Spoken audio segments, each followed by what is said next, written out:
Buxoro Olimpiya va Paralimpiya sport turlariga tayyorlash markazi travmatolog vrachi Nurov Kenjabek Sattorovich 1966-yil 3-mayda Shofirkon tumanida tug'ilgan.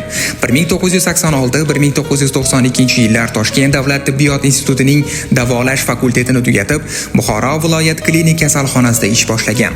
Ushbu klinik kasalxonada 1992-1994-yillar professor Akramov ustozligida klinik ordinaturani tugatgan. 1994-yildan 2013-yillargacha Buxoro shahar tibbiyot birlashmasi travmatologiya bo'limi boshlig'i vazifasida ishlagan. 2013-2016-yillarda Buxoro shahar tibbiyot birlashmasi ko'p tarmoqli markaziy poliklinika bosh vrachi vazifasida faoliyat olib borgan. 2014-yildan 2019-yilgacha Buxoro shahar Xalq demokratik partiyasi deputati bo'lib, xalq farovonligi yo'lida xizmat qilgan. 2016-yildan hozirgi kunga qadar Buxoro Olimpiya va Paralimpiya sport turlariga tayyorlash markazida vrach-travmatolog vazifasida ishlab kelmoqda.